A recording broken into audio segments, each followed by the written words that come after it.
among all living things. Your leaves of grass, Walt, your leaves of grass. And yet so much time has passed since I've written to you last. There are other things I feel to tell you, intimately and lovingly. A bit of envy I feel of things you wrote that still apply to me. So poignant, I wish you'd let me say them for myself. Such lines as these, partly mine and partly yours. I think of others in other lands. If we could but meet and chat and have a glass of wine, I know we should be brothers and lovers. I know I should be happy with them. And then, the one you loved sometimes, to feel the emptiness of unreturned love. Love for a woman tendered and not returned to you. Yet, Walt, you say the pay for tendered love is truly there, one way or another. For out of this unreturned love, you have written these many songs of love and sorrow, of richness in your loss. And I want you to know how these lines sing to me. For I too have written melodies and symphonies of unrequited love, of lovingness denied, but yet gave birth to beautiful heartache all others could feel and share.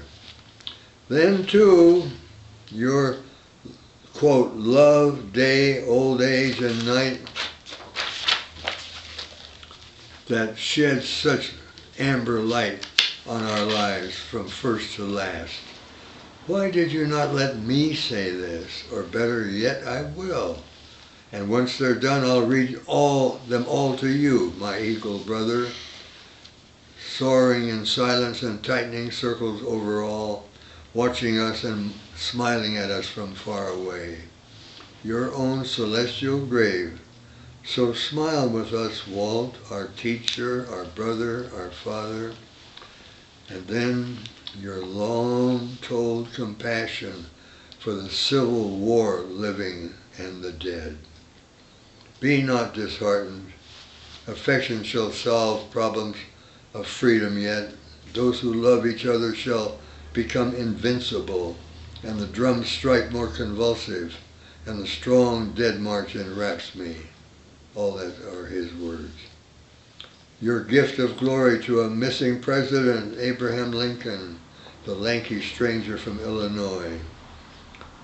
Quote, when lilacs last in the dooryard bloomed, and the great star early drooped in the western sky in the night, I mourned and yet shall mourn with ever returning spring, amid lanes and through old woods, where lately the violets peeped, with dirges through all the night, with the 1,000 voices rising strong and solemn, unquote. Yet, was it true for you, the very kindness of your nature kept you from a hard-eyed sense of unjust violence in your world? Against the working man, against blighted women, nursing babies in their poverty, and then the hideous plight of immigrants on slave ships, stolen from their homes in Africa, and sold and bought within your land.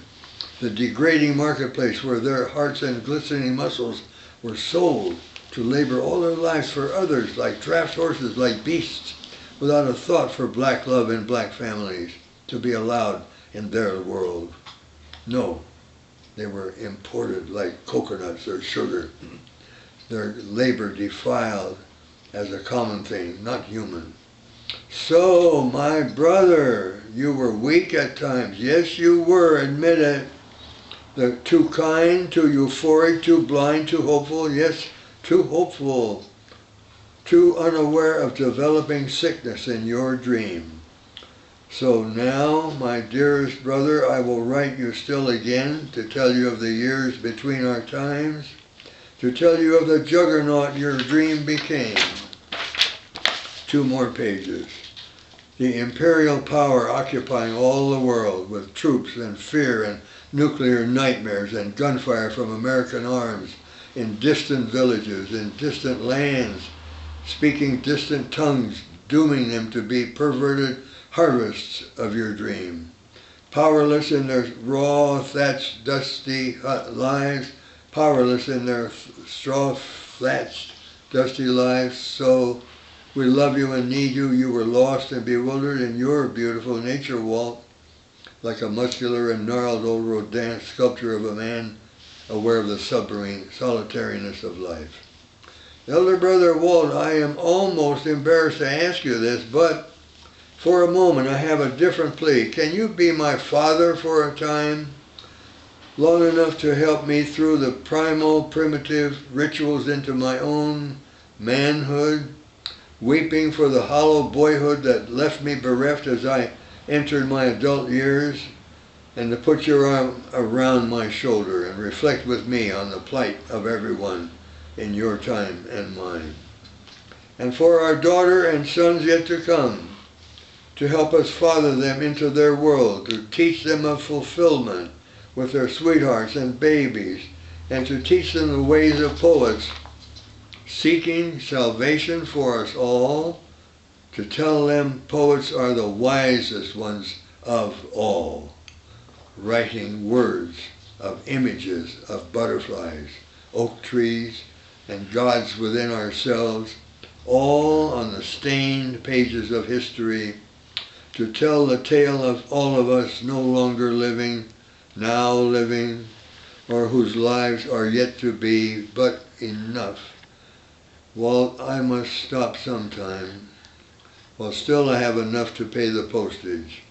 I'll write again, and in the meantime, I'll hear from you in your own words, or in the words of later others, whose imaginations you helped to form, whether they remember you or not, or ever knew your name. And so, goodbye for now, and with all our love, Walt, and with our wondrous sense of all your love. Robert, April 1990.